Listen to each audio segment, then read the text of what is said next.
Hello and welcome to another episode of SPL Express. I'm with former professional footballer Rhysh Roshan Rai here, who's going to break down what's coming up in Matchweek 23 in the Singapore Premier League. But first, to give some context, let's look back at what happened over the weekend and how that's affected the standings. Lion City Sailors managed to end a two-game losing streak as they edged out Tanjong Pagar 3-2, while Hougang United ended Balestier Khalsa's winning run, beating them 3-1. Albirex and made light work of a 9-man Young Lions with a 5-0 victory. And the big one last week, Geylang International picking up a late win against derby rivals Tampines Rovers. So that means the Stags are now 3 points off the pace in second, with leaders Albirex also having the advantage of having a game in hand. Sailors are third on 42 points, ahead of Balestier Khalsa. So 4 matches coming your way this match week 23, and it starts with Albirex and Tampines Rovers in first versus second. At the same time, Brunei DPMM, they host Geylang International at the Jalan Besar Stadium. Saturday sees Young Lions play Hougang United, while Lion City Sailors are in action on Monday against Balestier Khalsa. So let's start with that big one, Albirex up against Tampines Rovers. First versus second. Albirex, obviously, if they win, they are overwhelming favourites to go on and win the title. But the big one going into this one is for Tampines Rovers, who could play without Boris Kopitovic. Yep. What kind of an impact will that have for the Stags, and how will it affect the way they set up in this game? Massive impact. It's a huge game for both these sides, but it's a bigger, I think, for Tampines Rovers. As I mentioned previously, Albirex now have this cushion in terms of the points and the goal difference as well. So that takes a little bit of the pressure off their shoulders. Obviously, when they go into this game, they will want to try and win it, want to try and wrap up the league title as soon as they can. But for Tampines, it is pretty much a must-win game for them. You know, they've already fallen behind quite a bit. Now they have to win this one, and without Kopitovic, you know, who is a top goal scorer this season, it's going to be tough. When you look at this side overall, they don't really score too many goals from midfield. Yase has stepped up in recent weeks to get 4 goals in his last 2 matches, and playing a good part in that game against Geylang. So that's good for him. But overall, I think it's going to be difficult. Perhaps they play with Taufik Suparno. He came on for Boris Kopitovic in that last game and played up front. But he struggled in front of goal this season as well. He hasn't scored since the end of March. He's got 2 goals this campaign. Perhaps Faris Ramli is another option to play as that sort of false 9. But you're taking away in Kopitovic a player who is that focal point for them up front, that frame of reference that can play it into him. And he's someone who can create something on his own, out of nothing, with his pace and his power and his physicality. One more thing, Kopitovic loves scoring against Albirex Niigata. 14 goals in his last 11 appearances against them. So, you know, you take all those goals away, it's going to be a big miss. You talked about the possible players who could come in for Kopitovic, and they're not like-for-like replacements. Yeah. And the key thing for Kopitovic and Tampines as well is the way they play. If they lack that focal man, how are they going to change the way they play as well? Because we've not really seen them change their style of football much. No, I don't think they'll vary the play too much. You know, I think they'll still stick to the principles of play and how, you know, we've seen them play. That's what they're going to do. But without a target man in the box, yeah, how does I mean, they'll try and use, perhaps, as I said, Taufik Suparno as the target player, because he can hold up the ball and he also runs into the channels. He's a bit quicker than Boris Kopitovic in those situations. So maybe he'll try and target balls into the channels, into the spaces behind Albrex's fullbacks. Perhaps that's an option. But generally, in terms of the principles of play, I think they'll stick with that and they'll stick to what they know. I don't think they're going to go into this game and say we're going to drastically change our style. Certain tweaks will be there, of course, with a different profile of player. But in general, it's going to be pretty much the same Tampines Rovers, minus a huge goal threat and a big physical presence up front. And you touched on Yase as well. What are the other sources of goals for the Stag side? Because, like you mentioned, they've not scored too many from midfield. Yeah, Faris Ramli has been the one who I think has had a good season for them. And he gets into great positions. But at times, when he does get in there, the finishing has been lacking a little bit. Having said that, still pretty good goal output from him. And then Yase has stepped up, as I said, in the last couple of games or so. But from midfield, they tend to struggle. You know, Joel Chu still yet to get on the score sheet. Saifullah as well, yet to score. So it is a bit of an issue, I think, for them overall. We've touched on the fact that they don't score too many goals, or they haven't scored too many goals this season.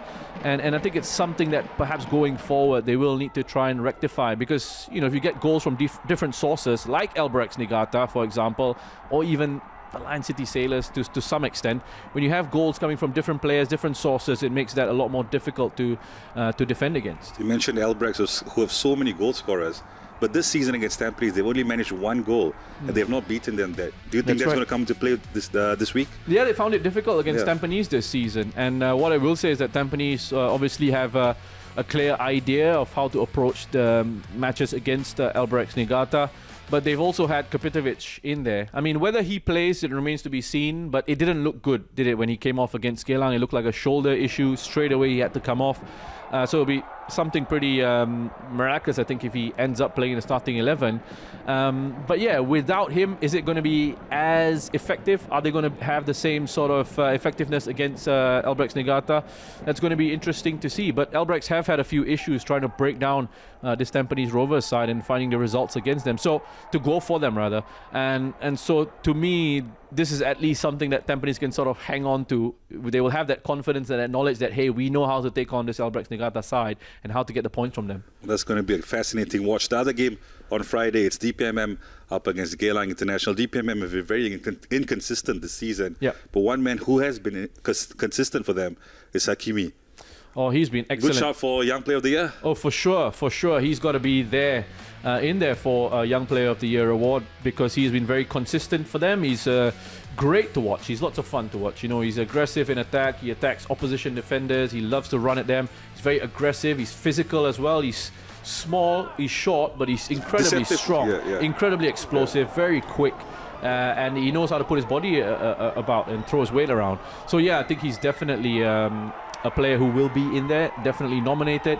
But it's a tough group, I imagine, because, you know, from Albirex Niigata, you could have the likes of Seya Kunori in there as well, who will be one of the nominees. So it is a tough one, but he should be, in my view, he has been the outstanding player from this Brunei DPMM side, even better than Voronkov, for example. Well, they're facing a Geylang side who come into this one after that big win against Tampines Rovers. We mentioned about Geylang.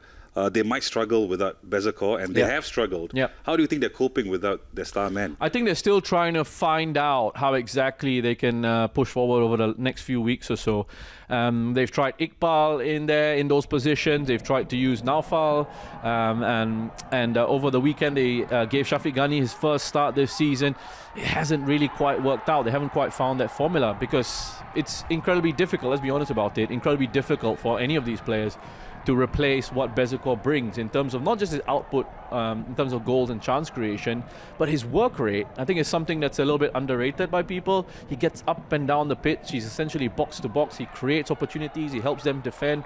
And he is really sort of that heartbeat of this Geylang International side. So I think Noor Ali is still trying to figure out ways to get the best out of his attackers, to try and find that balance and that formula in attack.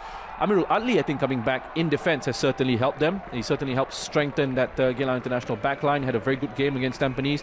Yamaya is still scoring goals and still contributing. He's an attacking threat for them.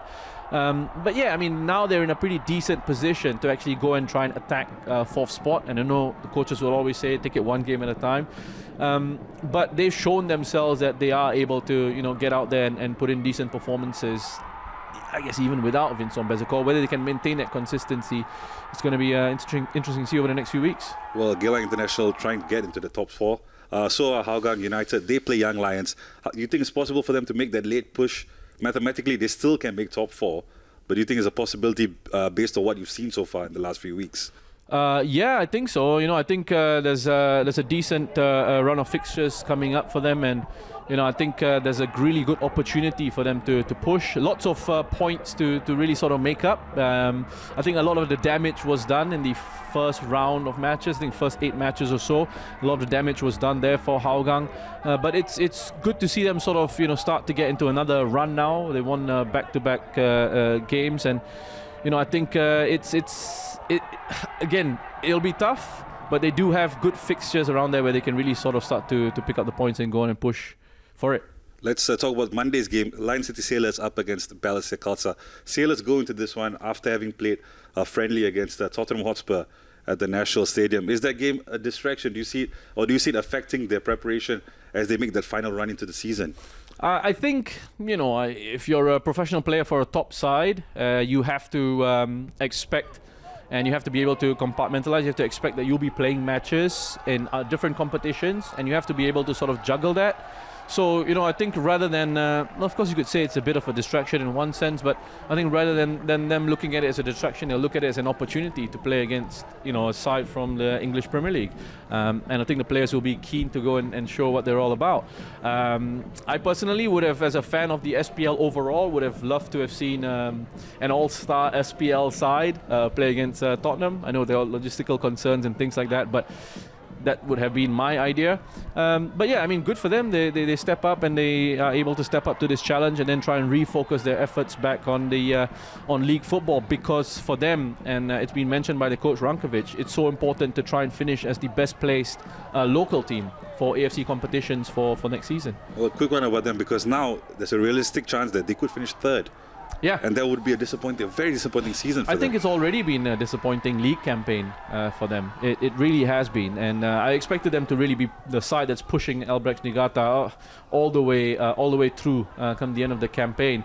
And really, I mean, we shouldn't even say pushing. We should be saying sort of they should be the favourites, with the quality that they have. And that they've fallen away, with quite a bit of football still left to play in that sense, that they haven't really pushed all the way until the final couple of match days or even until the final day. It has been a disappointing league season, and if they finish in third, that's just making things even worse for them. Well, currently Balestier, the opponents Balestier, make up the top four, but there's a real possibility that they could finish outside of the top four when you look at the run of fixtures coming up for them. Yeah, Balestier have actually got a very difficult run of games coming up. I think the next 4 matches are tough. They've got the top 3 to take on. They've got Geylang in there as well. So yeah, and combined with the loss against Hougang, they could end up losing all 5 of their matches, come the end of the league season. And they could very well realistically fall out of the top 4. I know we were saying a few weeks ago that maybe they could push. Who knows, they could push because they were in that 4-match winning streak. But they lost that game against Hougang, They lost that game costly, against, yeah, exactly. And that's the one that's been costly for them. And when you look at the fixtures now, it is looking tough. 56 goals that they have conceded this season makes them the second worst defense in the league, just 50 goals scored. So in terms of the goal scoring department, it's been great. They look like they're going to score the most goals ever in the history of the competition. But every time they finish 4th in this in the professional era, they have had a positive goal difference. Again, this is a season that's been a bit of a statistical anomaly for them, and it doesn't look like it's something that is sustainable. They could very well fall out of that top 4 spot. So some very interesting games coming away, but the pick of the week, it's first versus second, Albirex Niigata up against Tampines Rovers. That's coming to you live from the Jurong East Stadium. Our coverage will begin from 7:15 p.m. So that's all the time we have for this week's episode. Be sure to catch all our games live on our SPL YouTube page. We'll see you again next week on SPL Express.